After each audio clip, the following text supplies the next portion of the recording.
మన హిందూ సంప్రదాయంలో ప్రతి నెలకు ఒక ప్రత్యేకమైన గుర్తింపు ఉంటుంది. ప్రతి మాసానికి ఒక దేవుడు అధిపతిగా ఉంటారు. అయితే అన్ని నెలల్లోకి ధనుర్మాసం అనేది చాలా స్పెషల్ అని చెప్పాలి. ఎందుకంటే ఇది సాక్షాత్తు ఆ శ్రీ మహావిష్ణువుకు అత్యంత ఇష్టమైన నెల. మామూలుగా మనం పండుగలంటే ఒక రోజు లేదా 2 రోజులు చాలా గ్రాండ్గా సెలబ్రేట్ చేసుకుంటాం. కానీ ఈ ధనుర్మాసం ఇలా కాదు. ఇది నెల రోజులు మొత్తం ఒక పండుగలాగే ఉంటుంది. డిసెంబర్ నెల వచ్చిందంటే చాలు వాతావరణం అంతా చల్లగా మారిపోతుంది.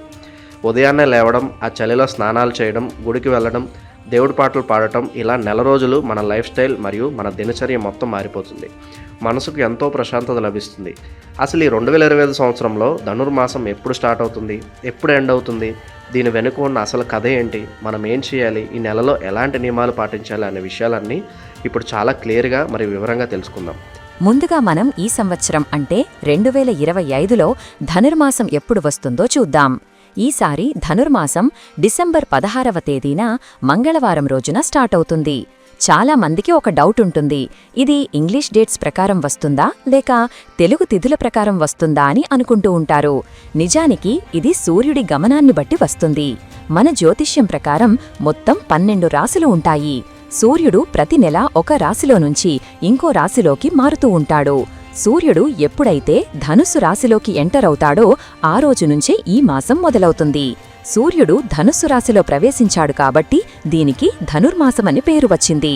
ఇది కరెక్టుగా మన పెద్ద పండుగ అయిన సంక్రాంతి పండుగకి ఒక నెల ముందు వస్తుంది. అలాగే ధనుర్మాసం ఎప్పుడు పూర్తవుతుంది అంటే సూర్యుడు ధనుస్సు రాశిలో ఉన్నంతకాలం ఈ నెల కొనసాగుతూనే ఉంటుంది. ఎప్పుడైతే సూర్యుడు ఆ ధనుస్సు రాశిని వదిలేసి మకర రాశిలోకి వెళ్లతాడో అప్పుడు ఈ మాసం ఎండ్ అవుతుంది. సూర్యుడు మకర రాశిలోకి వెళ్లే ఆ రోజునే మనం సంక్రాంతి పండుగగా జరుపుకుంటాం.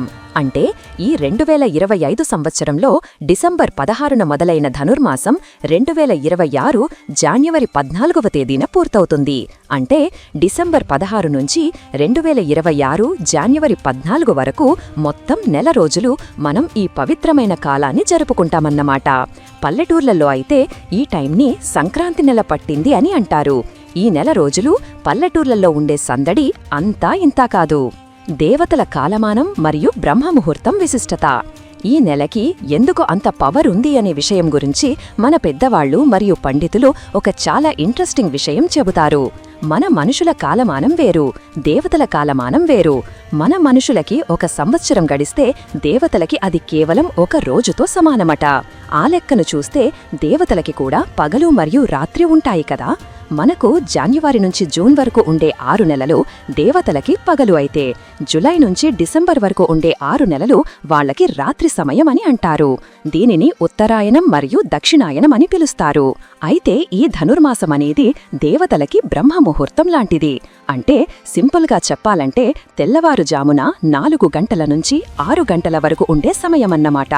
మనం ఏదైనా ముఖ్యమైన పనిని లేదా చదువుని ఉదయాన్నే ఫ్రెష్ మైండ్తో స్టార్ట్ చేస్తే ఎంత బాగా జరుగుతుందో అలాగే దేవతలు కూడా ఈ సమయంలో నిద్రలేచి వారి పనులు మొదలు పెడతారని మన పురాణాలు చెబుతున్నాయి. దేవతలందరూ నిద్రలేచి ఆ శ్రీ మహావిష్ణువుని పూజించే సమయం ఇది. అందుకే ఈ సమయంలో మనం చేసే చిన్న పూజ అయినా సరే డైరెక్ట్గా దేవుడికి చేరుతుందని మరియు దానికి చాలా పవర్ ఉంటుందని మన వాళ్ళు గట్టిగా నమ్ముతారు.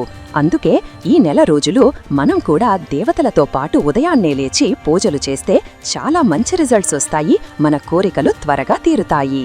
శూన్యమాసమంటే ఏంటి మరియు పెళ్లిళ్లు చెయ్యరు. ధనుర్మాసం అనగానే చాలా మందికి గుర్తొచ్చే ఇంకో ముఖ్యమైన విషయం ఏంటంటే ఈ నెలలో పెళ్లిళ్లు మరియు గృహప్రవేశాలు లాంటి శుభకార్యాలు చెయ్యరు. దీనిని కొంతమంది శూన్యమాసం అని కూడా పిలుస్తుంటారు. అయితే శూన్యమాసం అనగానే ఇదేదో చెడు నెల లేదా అశుభమైన నెల అని చాలామంది తప్పుగా అర్థం చేసుకుంటారు. కానీ అది నిజం కాదు. ఇది చాలా చాలా పవర్ఫుల్ మంత్. కానీ ఈ నెలని మన ఋషులు మరియు పెద్దలు కేవలం దేవుడికి మాత్రమే కేటాయించాలి అని డిసైడ్ చేశారు. దీని వెనుక ఉన్న లాజిక్ ఏంటంటే మామూలుగా మనం పెళ్లిళ్ళు లాంటి ఫంక్షన్స్ పెట్టుకుంటే మన ధ్యాస అంతా వేరే విషయాల మీద ఉంటుంది. కొత్త బట్టలు కొనాలి, నగలు చేయించుకోవాలి, బంధువులని పిలవాలి, విందు భోజనాలు ఏర్పాటు చేయాలి. ఇలా మనసు మొత్తం వీటి చుట్టూనే తిరుగుతుంది. దేవుడి మీద అస్సలు మనసు పెట్టలేం. కానీ ఈ నెలలో వచ్చే వచ్చే వైబ్రేషన్స్ చాలా హై లెవెల్లో ఉంటాయి.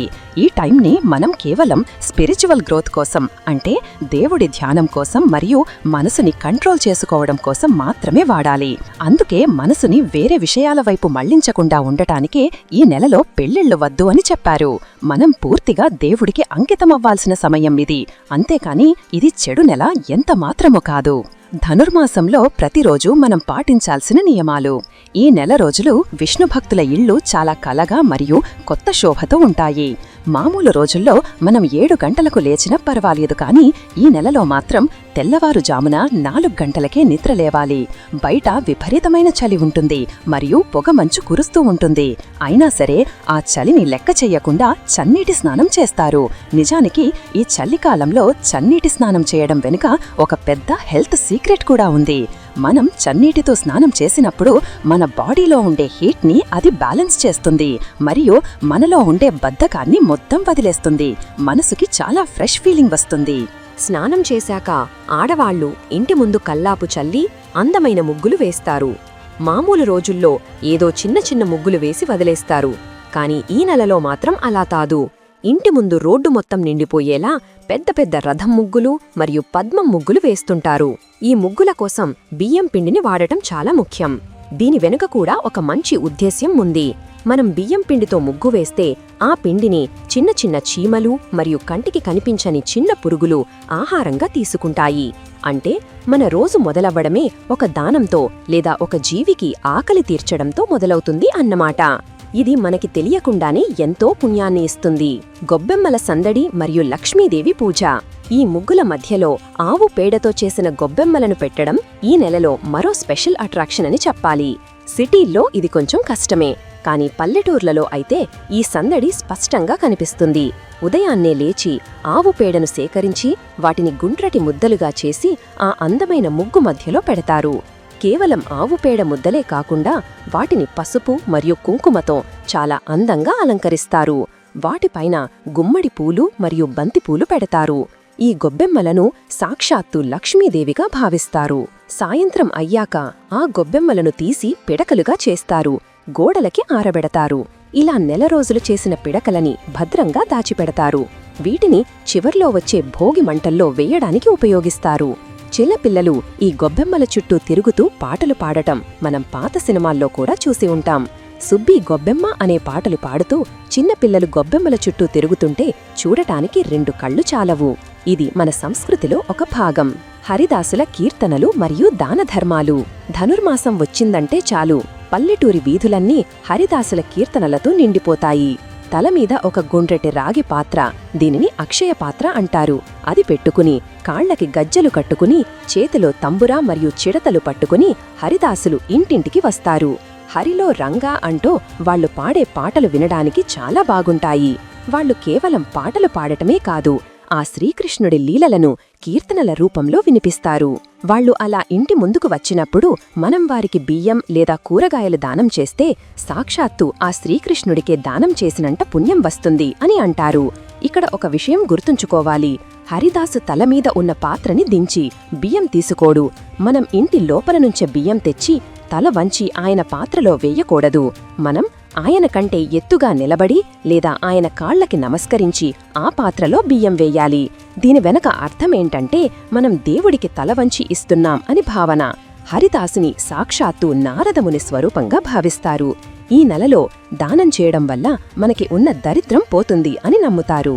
సుప్రభాతం బదులు తిరుప్పావై గానం. మామూలుగా మిగతా 11 నెలలు విష్ణు ఆలయాల్లో ఉదయం దేవుడిని నిద్రలేపడానికి సుప్రభాతం పాడతారు.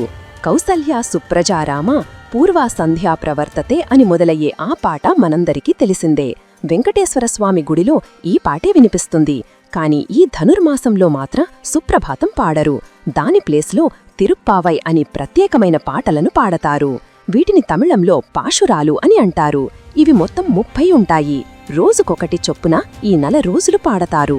ఈ తిరుప్పావైని రాసింది ఎవరో కాదు, సాక్షాత్తు భూదేవి అవతారమైన గోదాదేవి. సుప్రభాతం అంటే దేవునిని నిద్రలేపడం అయితే తిరుప్పావై అంటే మనల్ని మనం నిద్రలేపుకోవడం అని అర్థం. అంటే మనలో ఉన్న అజ్ఞానాన్ని పోగొట్టుకుని జ్ఞానాన్ని తెచ్చుకోవడం అన్నమాట. గోదాదేవి మరియు శ్రీకృష్ణుడి అద్భుతమైన ప్రేమ కథ. ధనుర్మాసం గురించి మాట్లాడుకుంటే ఖచ్చితంగా గోదాదేవి గురించి చెప్పుకోవాలి. అసలు ఈ నెలకు ఇంత ప్రాముఖ్యత మరియు ఇంత పవిత్రత రావడానికి కారణమే గోదాదేవి. ఈమె కథ చాలా అద్భుతంగా మరియు వినడానికి చాలా ఆసక్తిగా ఉంటుంది. పూర్వం విష్ణుచిత్తుడు అనే ఒక గొప్ప విష్ణు భక్తుడు ఉండేవాడు. ఆయన రోజు రకరకాల పూలతో దండలు కట్టి దేవుడికి సమర్పించేవాడు. ఆయనకి పిల్లలు లేరు. ఒకరోజు ఆయన తులసి వనంలో తవ్వతుండగా ఒక చిన్న పాప దొరికింది. ఆమెకి గోదా అని పేరు పెట్టి అల్లారు ముద్దుగా తన సొంత కూతురిలా పెంచుకున్నాడు. గోదాదేవి చిన్నప్పటినుంచే శ్రీకృష్ణుడిని మరియు రంగనాథస్వామిని ఎంతగానో ప్రేమించేది. ఎంతలా అంటే ఆయన్నే పెళ్లి చేసుకోవాలని మనసులో బలంగా ఫిక్స్ అయిపోయింది. కృష్ణుడి విగ్రహాన్నే ఎప్పుడూ చూస్తూ ఉండేది. ఆమె కృష్ణుడి కోసం వాళ్ల నాన్న కట్టిన పూల దండలను దేవుడికి వెయ్యకముందే ముందు తను వేసుకునేది. ఆ దండ వేసుకుని అద్దంలో చూసుకుని నేను కృష్ణుడికి సరిపోతానా లేదా, నేను అందంగా ఉన్నానా లేదా అని చెక్ చేసుకునేది. ఆ తరువాత ఆ దండను తీసి మళ్లీ ఏమీ తెలియనట్టు ఆ పూల బుట్టలో పెట్టేది. తను వేసుకున్న ఆ దండలని వాళ్ల నాన్న తెలియక తీసుకువెళ్లి దేవుడికి అలంకరించేవారు. ఒకరోజు వాళ్ల నాన్న గోదాదేవి దండ వేసుకోవడం షాకయ్యాడు. దేవుడికి వెయ్యాల్సిన దండను నువ్వు వేసుకుని అపవిత్రం చేశావు, ఇది చాలా పెద్ద తప్పు అని కోప్పడి ఆ రోజు దేవుడికి దండ వెయ్యలేదు. ఆయన చాలా బాధపడ్డాడు. కాని ఆ రోజు రాత్రి శ్రీమహావిష్ణువు విష్ణుచిత్తుడి కలలోకి వచ్చి నాకు గోదా వేసుకున్న దండలే కావాలి, వాటిలో ఒక ప్రత్యేకమైన ప్రేమ ఉంది మరియు మంచి సువాసన ఉంది అని చెప్తాడు. ఆమె వేసుకున్న దండలే నాకు ఆనందమని చెప్పాడు. అప్పుడు అందరికీ అర్థమైంది గోదాదేవి సామాన్యమైన మనిషి కాదు, ఆమె సాక్షాత్తు భూదేవి అవతారమని. ఆమె విష్ణువుని పెళ్లి చేసుకోవడానికి ఈ ధనుర్మాసంలో ఒక కఠినమైన వ్రతం చేసింది. తన చలికత్తలతో కలిసి ఉదయాన్నే లేచి నదిలో స్నానం చేసి కృష్ణుడిని పూజించేది. తన స్నేహితురాళ్లను నిద్రలేపి అందరూ కలిసి గుడికి వెళ్లేవారు. చివరికి ఆమె భక్తికి మెచ్చి శ్రీరంగనాథస్వామి ఆమెను పెళ్లి చేసుకున్నాడు. ఈ కథ మనకి ఏం చెబుతుందంటే దేవుడికి కావలసింది మన ఆస్తిపాస్తులు కాదు, కేవలం స్వచ్ఛమైన ప్రేమ మరియు భక్తి అని అర్థమవుతుంది. అందుకే ధనుర్మాసం చివరి రోజున గోదా కళ్యాణం లేదా ఆండాళ్ కళ్యాణం అని చాలా ఘనంగా జరుపుతారు. ఆలయాల్లో బాలభోగం మరియు ప్రసాదం విశిష్టత. ధనుర్మాసంలో గుడికి వెళ్తే అక్కడ దొరికే ప్రసాదం గురించి ఎంత చెప్పినా తక్కువే. మామూలుగా అయితే లడ్డూలు పులిహోర పెడతారు. కాని ఈ నెలలో ఉదయాన్నే దేవుడికి అర్చన చేసి వేడివేడి పొంగలి లేదా దద్దోజనం నివేదన చేస్తారు. దేవుడికి నైవేద్యం పెట్టిన తరువాత దీన్ని అక్కడ ఉన్న చిన్నపిల్లలకు పంచుతారు. దీన్నే బాలభోగం అని అంటారు. పిల్లలు దేవుడి స్వరూపం కాబట్టి వారికి పెడితే దేవుడికి పెట్టినట్టే అని భావిస్తారు. ఆ వేడివేడి పొంగలి ఆ చలికాలంలో తింటుంటే ఆ టేస్ట్ వేరే లెవెల్లో ఉంటుంది. ఇందులో మిరియాలు మరియు జీలకర్ర అలాగే స్వచ్ఛమైన నెయ్యి ఎక్కువగా వేస్తారు. ఇది కేవలం టేస్ట్ కోసమే కాదు, ఈ సీజన్లో వచ్చే జలుబు మరియు దగ్గులాంటి చిన్న చిన్న ఆరోగ్య సమస్యలను తగ్గించడానికి ఇది ఒక మెడిసిన్ లాగా కూడా పనిచేస్తుంది. మిరియాలు మన గొంతుకి చాలా మంచిది, జీలకర్ర అరుగుదలకి మంచిది.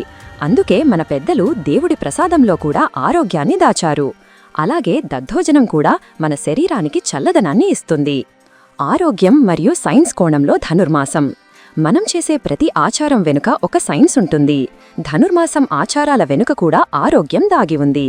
ఉదయాన్నే లేవడం వల్ల మనకి స్వచ్ఛమైన ఆక్సిజన్ దొరుకుతుంది. దీనిని ఓజోన్ గాలి అంటారు. ఇది మన ఊపిరితిత్తులకు చాలా మంచిది. ముగ్గులు వేయడం వల్ల శరీరానికి మంచి వ్యాయామం దొరుకుతుంది. వంగి ముగ్గులు వేయడం వల్ల వెన్నుముక బలంగా మారుతుంది. ఆవు పేడలో యాంటీబ్యాక్టీరియల్ గుణాలు ఉంటాయి. ఇది ఇంటి ముందు క్రిములు రాకుండా చేస్తుంది. అలాగే గుడికి నడిచి వెళ్లడం వల్ల బాడీ ఫిట్గా ఉంటుంది. ఈ నెలలో తినే ఆహారం కూడా చాలా సాత్వికంగా ఉంటుంది. అంటే మసాలాలు తక్కువగా ఉంటాయి కాబట్టి కడుపుకి కూడా చాలా మంచిది. అందుకే ఇది కేవలం భక్తి కోసమే కాదు, మన ఆరోగ్యం కోసం కూడా డిజైన్ చేసిన నెల అని చెప్పుకోవచ్చు. ఈ బిజీ లైఫ్లో మనం ఏం చేయాలి? ఈ రోజుల్లో అందరికీ రోజు గుడికి వెళ్లడం లేదా పెద్ద పెద్ద పూజలు చేయడం కుదరకపోవచ్చు. అందరూ ఉద్యోగాలతో మరియు చదువులతో బిజీగా ఉంటారు. కానీ కనీసం ఇంట్లో అయినా కొన్ని చిన్న పనులు చేయవచ్చు. మొదటిది, సూర్యోదయానికి ముందే నిద్రలేవడం అలవాటు చేసుకోవాలి. దీనివల్ల మనకి రోజులో చాలా టైం దొరుకుతుంది మరియు ఆరోగ్యం బాగుంటుంది. రెండవది, స్నానం చేశాక దేవుడి గదిలో 2 దీపాలు వెలిగించాలి. నువ్వుల నూనెతో దీపం వెలిగిస్తే చాలా మంచిది. మూడవది, వీలైతే విష్ణు సహస్రనామం వినడం లేదా చదవడం చెయ్యాలి. ఇది మనసుకి ప్రశాంతతను ఇస్తుంది. యూట్యూబ్లో పెట్టుకుని విన్నా పర్వాలేదు. నాలుగవది, సాయంత్రం కూడా ఇంటిని శుభ్రం చేసి దీపం పెట్టాలి. ఇలా చెయ్యడం వల్ల ఇంట్లో ఉన్న నెగటివ్ ఎనర్జీ పోయి పాజిటివ్ ఎనర్జీ వస్తుంది. లక్ష్మీదేవి మన ఇంట్లోకి రావడానికి ఇష్టపడుతుంది. ఐదవది, వీలైతే ఎవరికైనా ఆకలితో ఉన్నవారికి అన్నదానం చెయ్యడం. ఇది దేవుడికి చాలా ఇష్టమైన పని. సంక్రాంతితో ముగింపు మరియు భోగి పండుగ. ఈ నెల రోజులు ఇలా భక్తితో గడిపాక చివరి రోజున భోగి పండుగ వస్తుంది. ఆ రోజు గోదాదేవి కళ్యాణం చాలా వైభవంగా చేస్తారు. తిరుపతిలో మరియు శ్రీవిల్లిపుత్తూర్ లాంటి దివ్యక్షేత్రాల్లో ఈ ఉత్సవం చూడటానికి 2 కళ్ళు చాలవు. భోగి రోజున పాత వస్తువులను మంటల్లో వేసి కొత్త జీవితాన్ని మొదలుపెడతాం. ఈ నెల రోజులు మనం పెట్టిన గొబ్బెమ్మలను పిడకలుగా చేసి ఈ భోగి మంటల్లో వేస్తారు. ఆ మరుసటి రోజు సంక్రాంతి వస్తుంది. అప్పుడు సూర్యభగవానుడు ధనుస్సు రాశి నుంచి మకర రాశిలోకి వెళతాడు. దాంతో ధనుర్మాసం పూర్తవుతుంది. అక్కడి నుంచి ఉత్తరాయణ పుణ్యకాలం మొదలవుతుంది. అంటే స్వర్గ ద్వారాలు తెరుచుకుంటాయని నమ్ముతారు. ముగింపు మాట.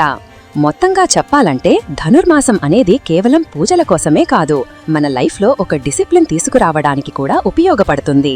ఉదయాన్నే లేవడం మరియు శుభ్రంగా ఉండడం, అలాగే మంచి ఆహారం తీసుకోవడం మరియు పాజిటివ్గా ఆలోచించడం, ఇవన్నీ ఈ నెల మనకి నేర్పిస్తుంది. 2025 డిసెంబర్ 16 నుంచి మొదలయ్యే ఈ పవిత్రమైన కాలాన్ని మనం కూడా బాగా ఉపయోగించుకుని ఆ దేవుడి కృపను పొందుదాం. ఏ పని చేసినా భక్తితో మరియు ప్రేమతో చేస్తే ఖచ్చితంగా మంచి ఫలితం ఉంటుంది అని ఈ ధనుర్మాసం మనకి గుర్తు చేస్తుంది. ఇది మన సంస్కృతిలో ఒక భాగం. రాబోయే తరాలకి కూడా ఈ విషయాలు చెప్పడం మన బాధ్యత. గొబ్బెమ్మలు పెట్టడం మరియు ముగ్గులు వేయడం లాంటివి ఇప్పుడు సిటీల్లో తగ్గిపోతున్నాయి, కానీ వీలైనంతవరకు వాటిని ఫాలో అయితే మనసుకి చాలా ప్రశాంతంగా ఉంటుంది. మనం మన సంప్రదాయాలను కాపాడుకుంటే అవి మనల్ని కాపాడతాయి. ఈ ధనుర్మాసంలో మీరు కోరుకున్న కోరికలన్నీ ఆ వెంకటేశ్వర స్వామి లేదా ఆ కృష్ణుడు తీర్చాలని మనస్ఫూర్తిగా కోరుకుందాం. అందరికీ ధనుర్మాస శుభాకాంక్షలు. ఈ వీడియో మీకు నచ్చినట్లయితే లైక్ చేయండి, షేర్ చేయండి. ఇలాంటి మరిన్ని వీడియోల కోసం ఛానల్ను సబ్స్క్రైబ్ చేసుకోండి. అలాగే బెల్ ఐకాన్ను నొక్కండి. దీని ద్వారా మేము చేసే ప్రతి వీడియో నోటిఫికేషన్ రూపంలో మీ వద్దకు చేరుతుంది. సర్వేజన సుఖినో భవంతు.